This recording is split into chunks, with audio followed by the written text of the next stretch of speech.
तो स्वागत है आपका क्लास में आप सभी का। आज शुरू है प्राचीन भारत का इतिहास, एंशिएंट इंडिया।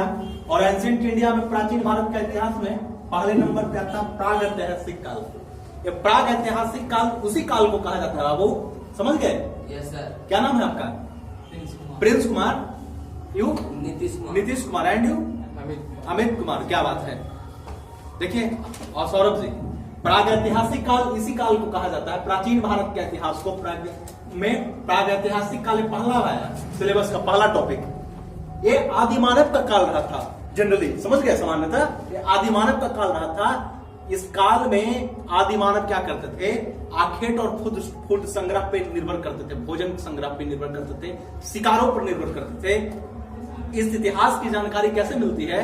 तो इतिहास की जानकारी नीचे से, जमीन के अंदर से चीजों को खुदाइयों से प्राप्त होती है। समझ गए? चीजों को खुदाइयों से प्राप्त होती है। पत्थर के औजार मिलते थे, ठीक है। गुफा में, अंधेरी गुफाओं में रहने का निवास स्थान मिला है आदि मानव का। पहाड़ों पे, पत्थरों पे चित्रकारी किया हुआ विभिन्न प्रकार के कृत्य मिला है। किसके? आदि मानव के द्वारा। उसी को प्राचीन भारत का इतिहास कहते हैं। जीएस के पॉइंट ऑफ व्यू से है, ऑप्शनल हिस्ट्री नहीं है, ठीक है। ये जीएस है, ऑप्शनल इसके बाद अगर जिसको पढ़ना हो ऑप्शनल हिस्ट्री पढ़ लेंगे, ठीक है। इसको कहा जाता है प्राचीन भारत का इतिहास। यूपीएससी का सबसे मस्ट टॉपिक है। निश्चित से करंट में क्वेश्चन बनेगा तो अधिक होगा, बनेगा यहां से। अभी सिलेबस लिखाया जा रहा है, आप लोग लिखिए, सेकंड लिखिएगा। लिखिए हड़प्पा काल।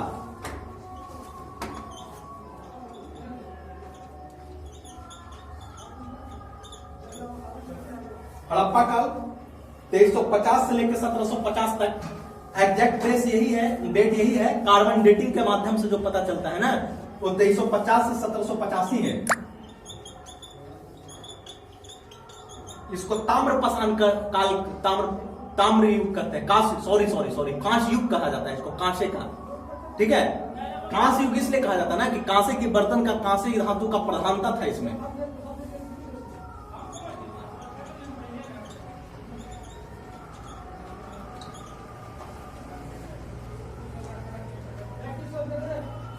लिख लिए? लिखिए ऋग्वेद और उत्तरवेद। तीसरा नंबर में लिखिएगा ऋग्वेद उत्तरवेद। ये सिंधु नदी घाटी के किनारे बसा हुआ है सभ्यता था। अंग्रेज हमें जानते हैं क्या कहते थे? अंग्रेज कहते थे कि आपका देश सांपों और सपेरों का देश है, आपके देश को सभ्यता का कोई ज्ञान नहीं है। जब कराची रेलवे लाइन बिछाना शुरू किया, उसके बाद सिंधु घाटी सभ्यता के बारे में पता चला।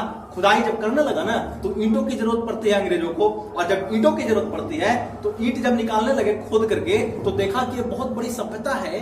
ये ऐसी आर्किटेक्चर है, ऐसी कलाकृतियां बनाई हुई है ना, जो पूरे विश्व में उस तत्कालीन 5000 वर्ष पहले, जब ये अंग्रेज, ब्रिटेन वाले, यूरोप वाले शिक्षित भी नहीं, साक्षर भी नहीं हुए थे, और उस समय इतनी प्रगति हुई थी, ये कौन कलाकार ने बना दिया। तब अंग्रेजों का दिमाग खुलता है और कुछ न कुछ विचार करने पर मजबूर हो जाता है कि जिस भारत को कल तक वो कह रहे थे कि क्या है, इस सपेरों और सांपों का देश है, तो कोई हमने सभ्यता का ज्ञान दिया भारत को।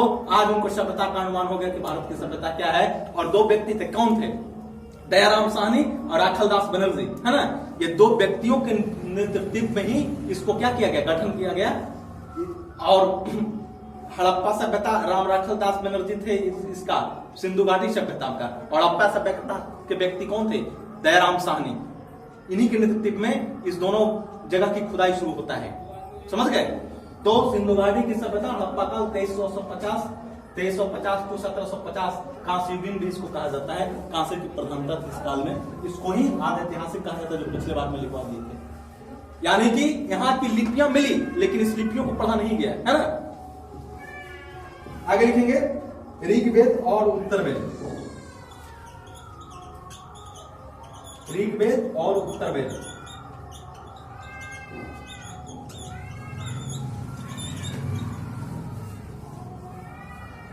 उत्तरवेद काल।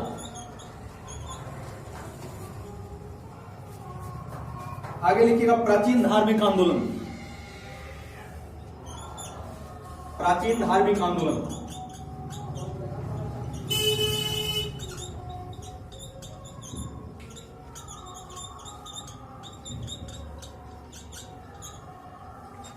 प्राचीन धार्मिक आंदोलन लिखेंगे। लिखिएगा बौद्ध धर्म का उदय।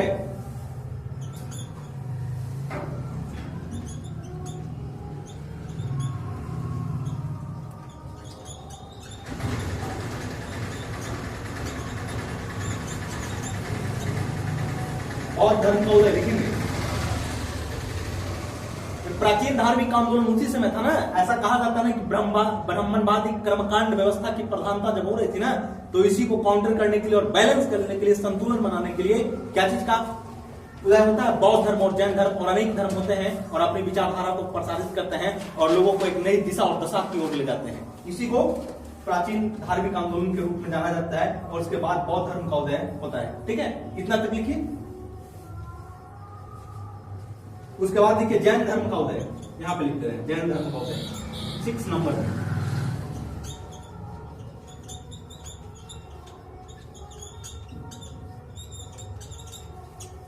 जैन धर्म का उदय लिखेंगे, ऊपर से मिटा दें।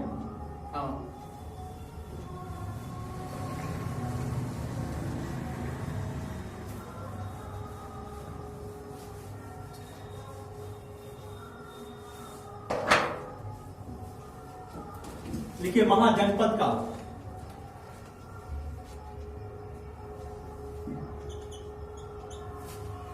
लिखिए महाजनपद का, यहां पे आने यहाँ पे नहीं, प्लेटफॉर्म यहाँ पे महाजनपद का।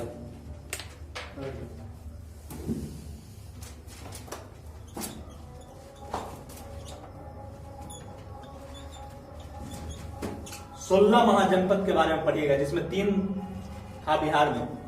मगध के बारे में तो जानते हैं।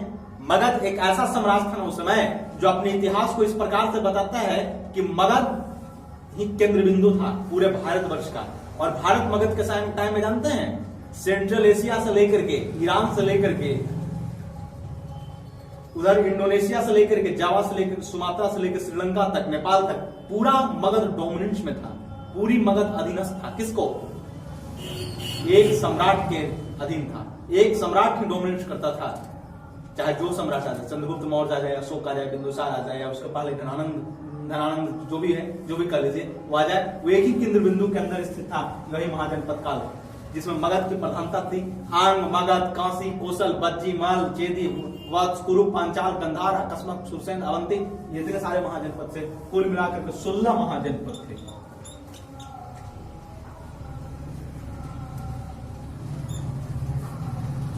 और इसी में आता है मौर्य वंश। पढ़ाएंगे विस्तार से, जब पढ़ाएंगे तो। मगध क्या बात। मौर्य वंश से पहले एक लिख लीजिएगा, हर्यक वंश। हर्यक वंश का ही शासन महाभारत में वर्णन मिलता है। जरासंध नामक राजा था।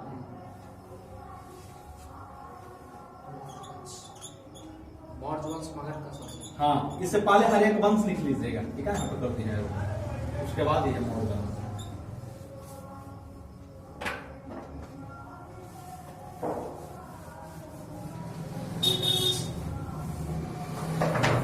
ठीक है, मिटा दी नीचे, कोई दिक्कत?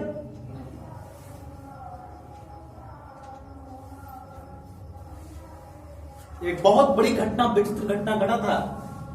मौर्य वंश के शासन काल तो नहीं कह सकते, उस समय शासन एक अत्याचारी और क्रूर राजा शासन मगध पर कर रहा था। मैं उसी मगध की बात कर रहा हूं जहां पे आजकल 4 से 6 डिस्ट्रिक्ट आते हैं, जैसे जहानाबाद, गया, पटना, नवादा। ये सारे कौन थे? अरवल। ये सारे मगध का ही पार्ट थे। और उस समय एक राजा धनानंद, वो अपने प्रजा पे अत्याचार करता था और उसने यहां तक कि अहंकार में चूर होकर के, और भ्रष्ट राजा था, अपने प्रजा पर अत्याचार नहीं किया, उसने अत्याचार ब्राह्मणों पे कर दिया।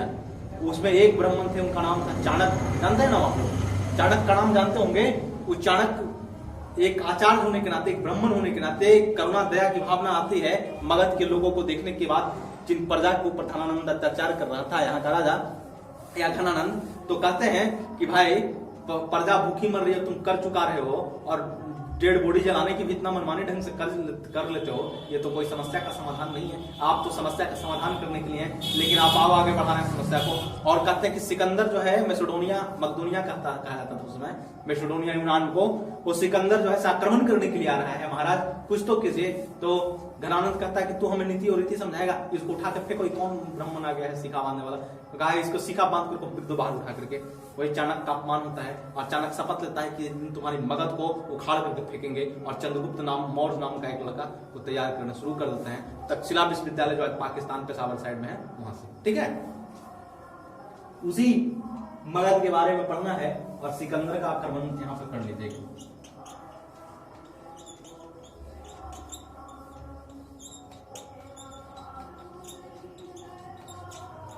सिकंदर का आक्रमण,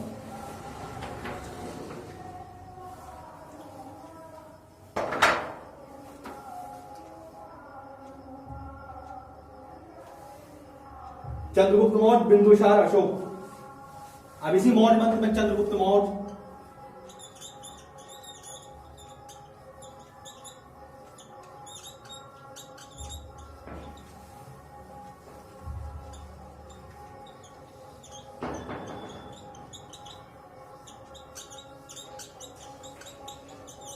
और अशोक नामक राजा है।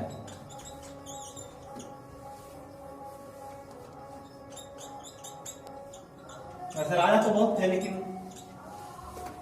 अशोक के बाद इसका पौत्र था दशरथ। राजा बहुत थे, लेकिन ये मेरे मुख्य राजा हैं, बाकी तो सब चले गए। उनके बाद मौर्य का पतन ही हो गया। उसी में एक बराबर की पहाड़ियों का नाम सुनता हूँ बेला में ना, इसी का पौत्र था दशरथ, वही उसी ने बनवाया था बराबर की पहाड़ियां, अजंता और एलोरा की गुफाएं भी उधर, लेकिन वो खैर उसका मतलब दूसरा है, उससे इसका कोई मतलब नहीं। इसमें सुदामा की गुफा, कर चौपड़ की गुफा, विश्व झोपड़ी की गुफा, बहुत सारी गुफाएं हैं।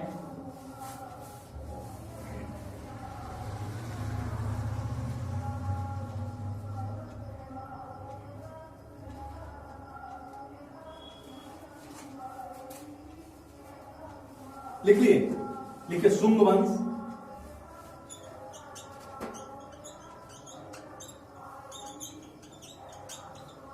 कण्डप वंश,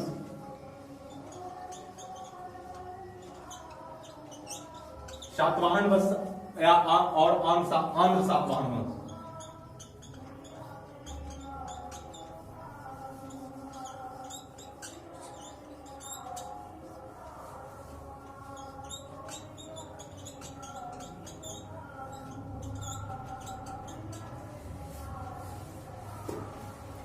शुंग वंश, कण्डप वंश, सातवाहन, आंध्र सातवाहन वंश, है ना।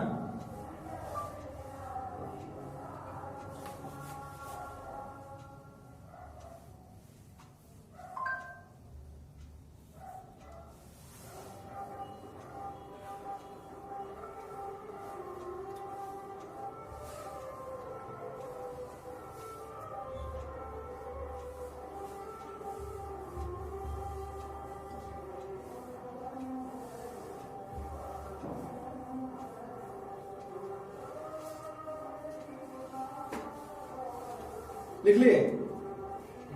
शुंग वंश के बारे में जानते हैं, पुष्यमित्र शुंग एक ब्राह्मण राजा था।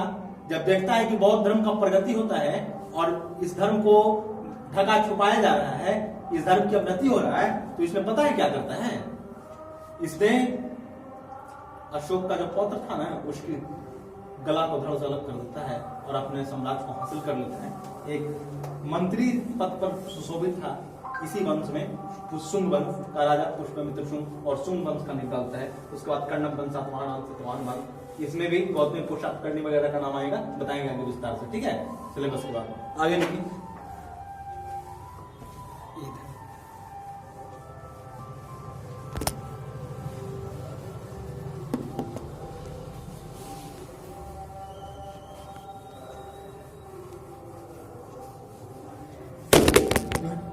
तो महाराज ले लिया के बारे में, कालिदास से सही व्यक्ति से। आर्यभट्ट लिखिए, ब्राह्मण लिखिए,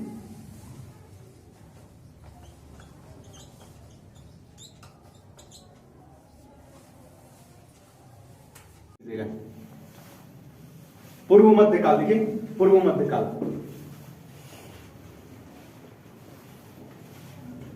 लिखिए हर्षवर्धन काल, वर्धन वंश। लिखिए हर्षवर्धन।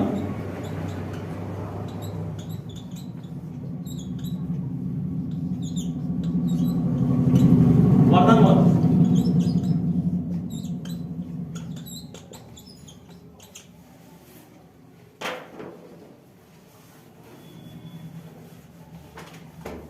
लिखिए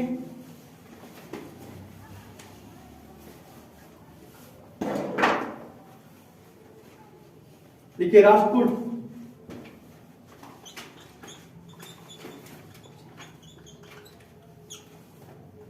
लिखिए गुर्जर प्रतिहार वंश।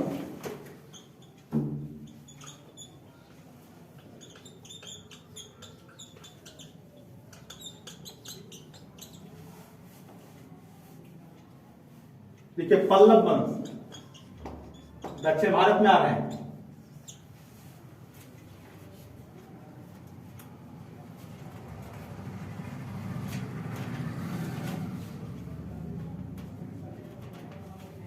लिखिए कनौज का गढ़वाल वंश।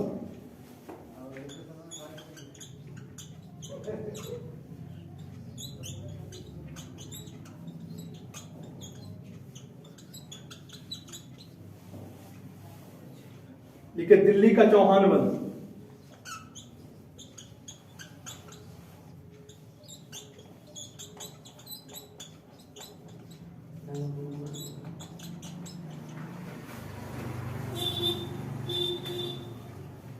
लिखिए परमार वंश।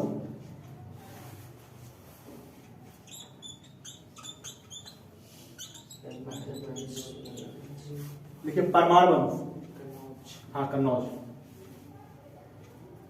लिखिए चालुक्य वंश।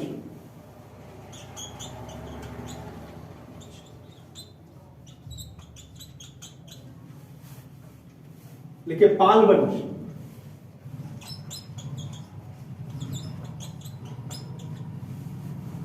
लिखिए सेन वंश।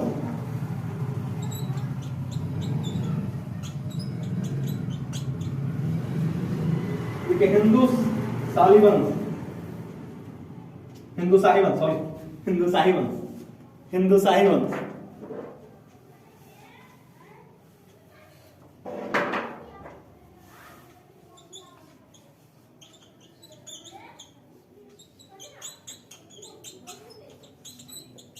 जी हिंदुशाही वंश।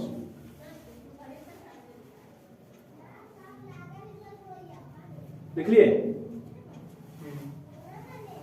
लिखिए दक्षिण भारत के इतिहास। मिटा दे, हो गया? हो गया सर। नीचे वाला नहीं, एक लाइन नीचे वाला नाम। हाँ लिखिए, एक लाइन नहीं मिटाना है। लिखिए लिखिए आराम से लिखिए। ऊपर से लिखा हुआ सर हिंदी साहित्य हिंदुशाही वंश, हिंदुशाही वंश।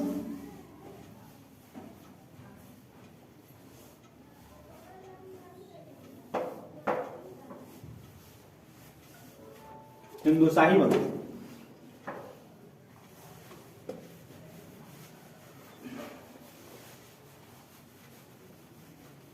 मिटा दें? हाँ सब मिटा देना? हो गया भैया। हो गया अमित जी? सेन वंश। हाँ सेन वंश, हिंदुशाही वंश। हाँ हो गया हो गया।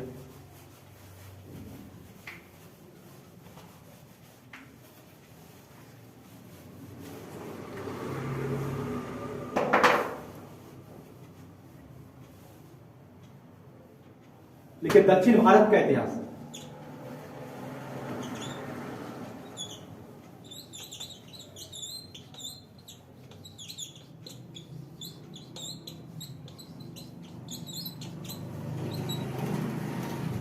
दक्षिण भारत का इतिहास। लिखिए बातापी बादामी। पहले यहां पे लिख दीजिए दक्षिण भारत के प्रमुख राजवंश।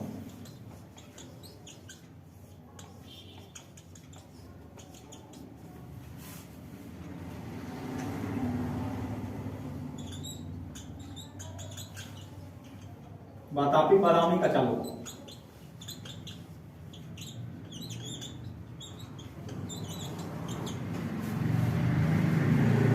पल्लव।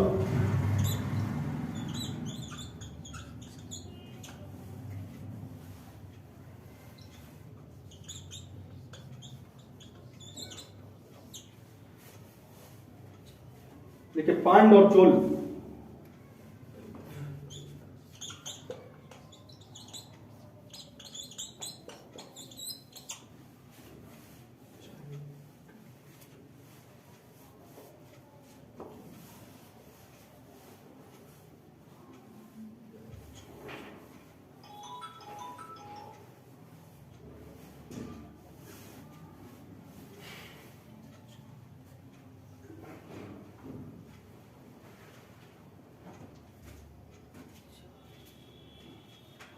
लिख लिए।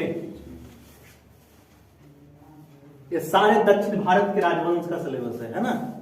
दक्षिण भारत के राजवंश के बाद अब आ जाएगा मिडाइवल इंडिया, मध्यकालीन भारत। आज मॉडर्न का भी सिलेबस कर देना है पूरा। देखिए मध्यकालीन भारत,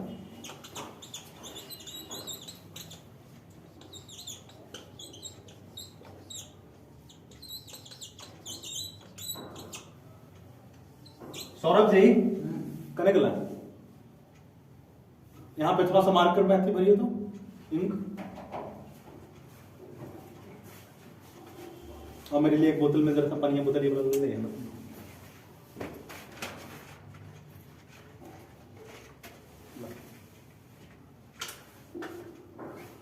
लिखिए मध्यकालीन भारत, संघर्ष का युग लिखिएगा। मध्यकालीन भारत के बाद देखिए संघर्ष का युग।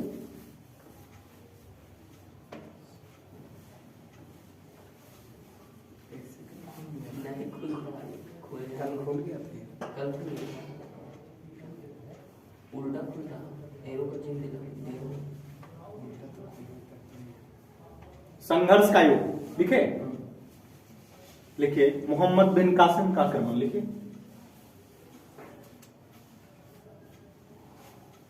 और एरो मार के लिखिएगा अरबों का आक्रमण।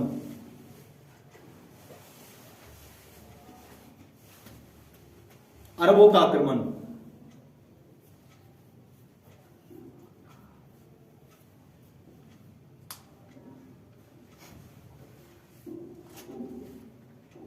लिखिए भारत पर तुर्कों का आक्रमण। भारत पर तुर्कों का आक्रमण।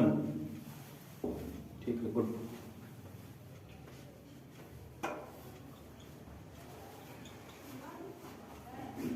भारत पर तुर्कों का आक्रमण।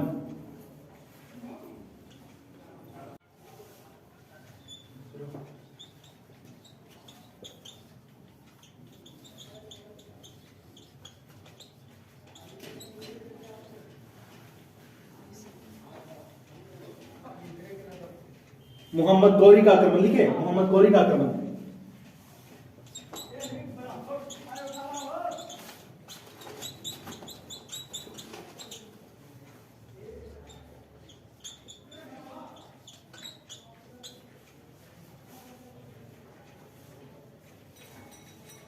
ग्यारह 1125 से 1206।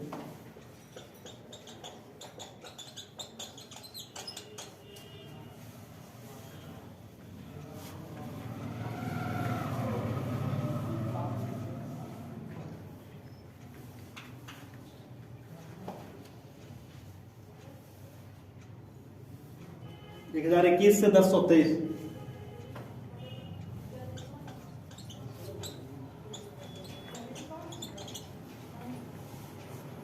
मिटा दें बाबू, ऊपर से मिटा दें।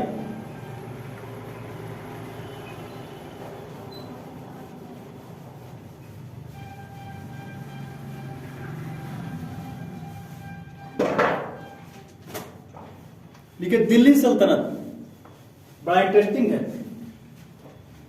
यहीं से शुरू होता है। जानते हैं दिल्ली सल्तनत का इतिहास क्या है? महमूद गौरी के साथ में बहुत सारे गुलाम आता था, बहुत सारे गुलाम आया था।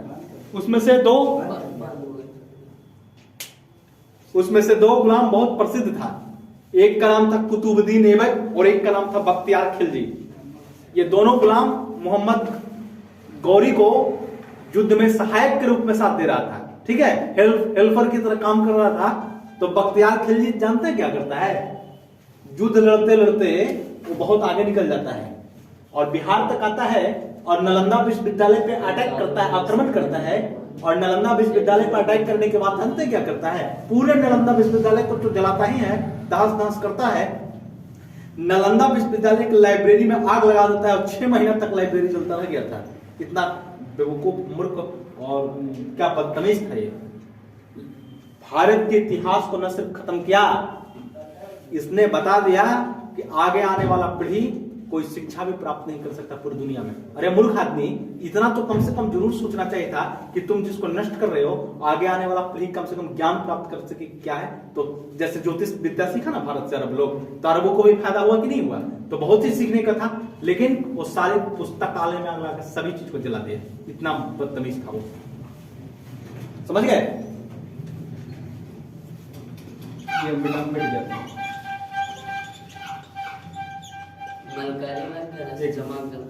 हाँ। देखिए दिल्ली सल्तनत,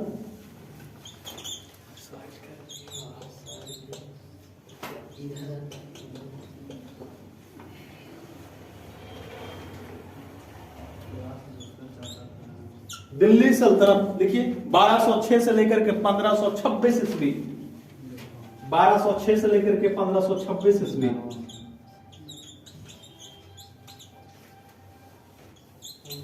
दिल्ली सल्तनत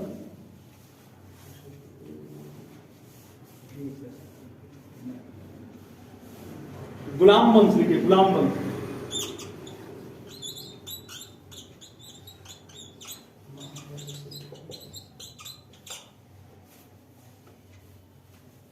बारह सौ छह से लेकर 1290।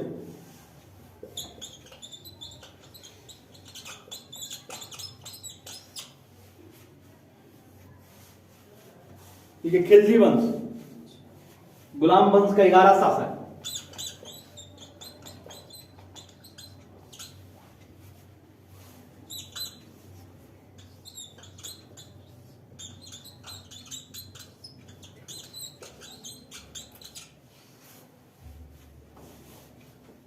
पांच शासक, 1206 है सर।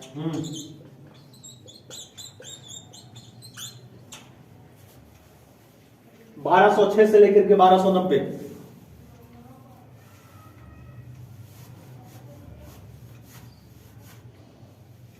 खिलजी वंश 1290 से 1320।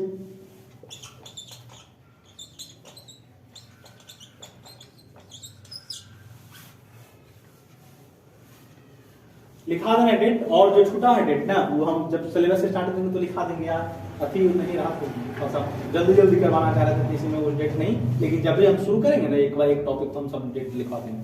डेट लिखना हाईटेक एग्जाम में जरूरत नहीं होता है, जनरल कंपटीशन, लेकिन फिर भी जब टॉपिक शुरू होगा तो डेट लिखा दिया जाएगा, जो भी पीछे का है, क्योंकि सिलेबस को जल्दी जल्दी लिखवा करके टॉपिक को शुरू करना है ना। लिख लिए खिलजी वंश। लिखिए तुगलक वंश, 9 शासक इसमें हुआ, 1290 से लेकर 1320 तक तुगलक वंश।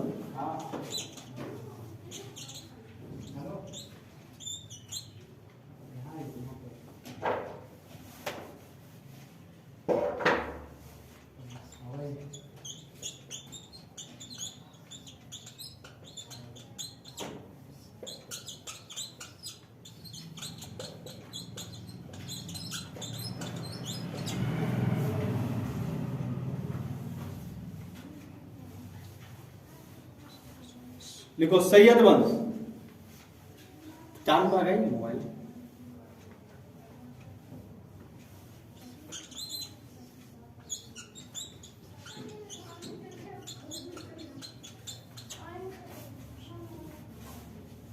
लोधी वंश, लोधी वंश से ही दिल्ली सल्तनत का एंड हो जाता है। लोधी वंश कहते हैं, दिल्ली सल्तनत सफाया। लास्ट में लिख लीजिए लोधी वंश।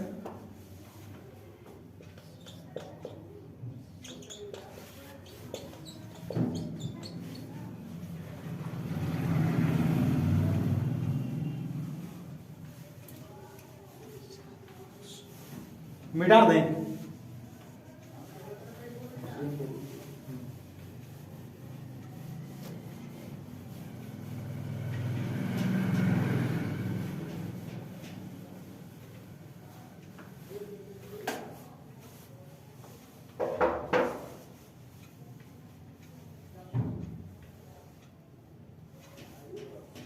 लिखिए दिल्ली सल्तनत की प्रशासनिक स्थितियां।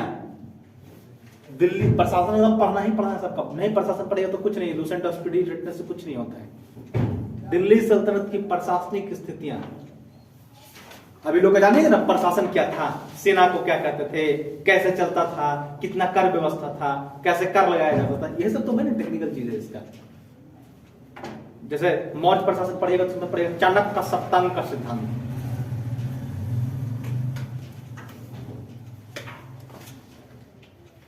एक चेयर लाइए इधर।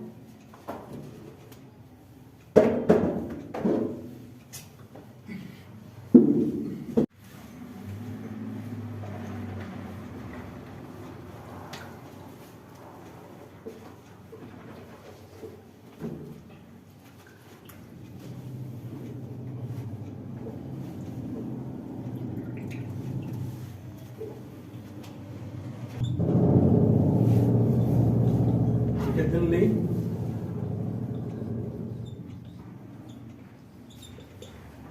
सल्तनत की प्रशासनिक स्थितियां। आर्थिक लिख लिए, सामाजिक,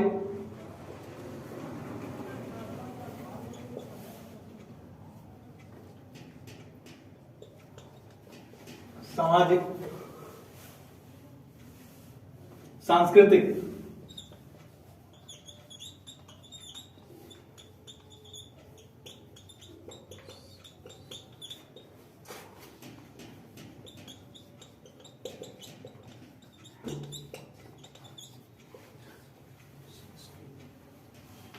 आर्थिक, सामाजिक और सांस्कृतिक।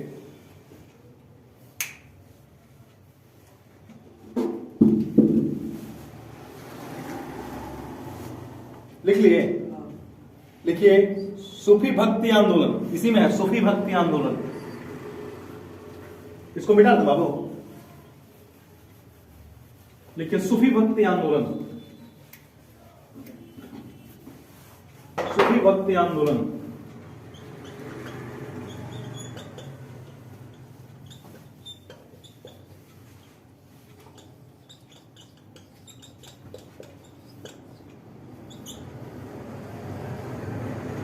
लिख लिए, लिखिए नंबर 1। लिखिए चिश्ती सिलसिला। जानते हैं सूफी का मतलब क्या होता है?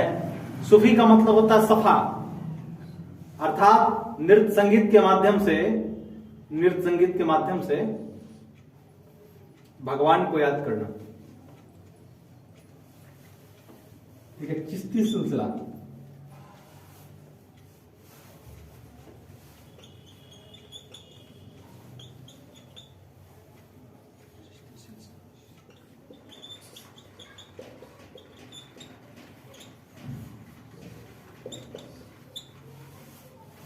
ठीक है, सुहारवर्दी सिलसिला।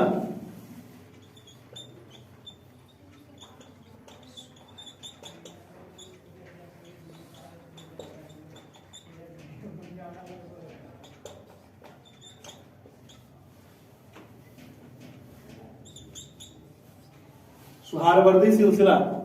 लिखिए सतारी सिलसिला।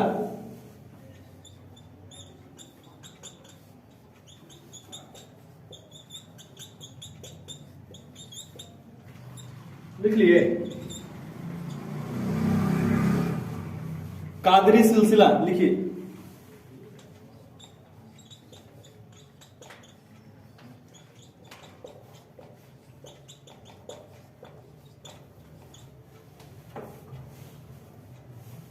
लिखिए नकाशबंदी सिलसिला।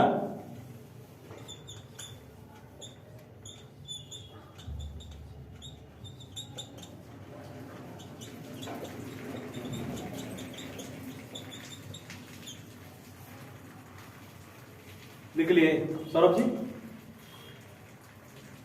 नकाशबंदी सिलसिला। लिखिए फिरदौसी संप्रदाय।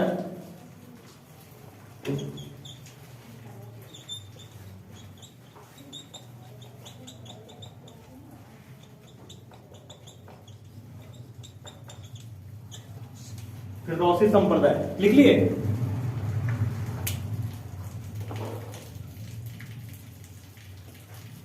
इसको मिटा दें।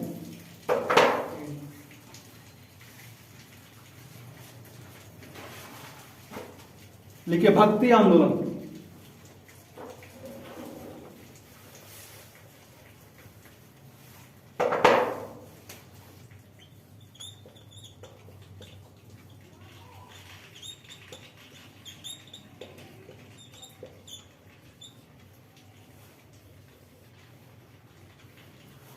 लिखिए भक्ति आंदोलन।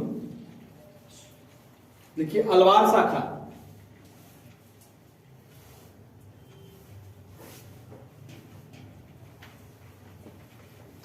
मिटा देना।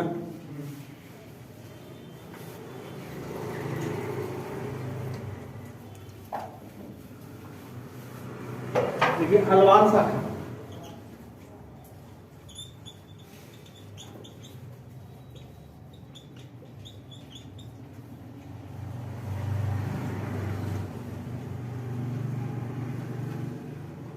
नैनार शाखा।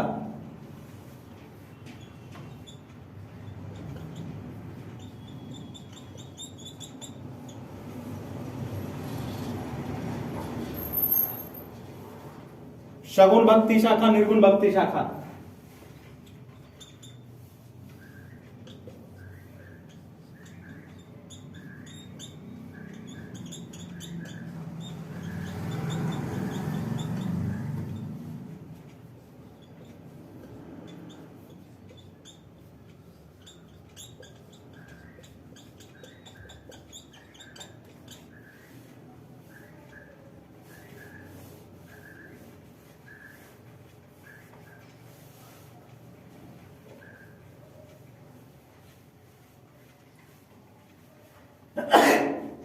लिखिए प्रांतीय राजवंश। लिखिए प्रांतीय राजवंश।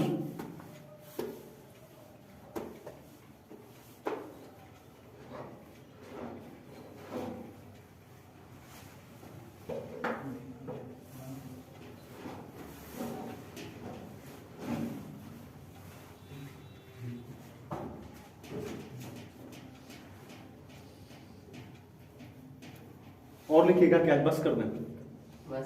बस कर दें। आप अमित जी चलिए।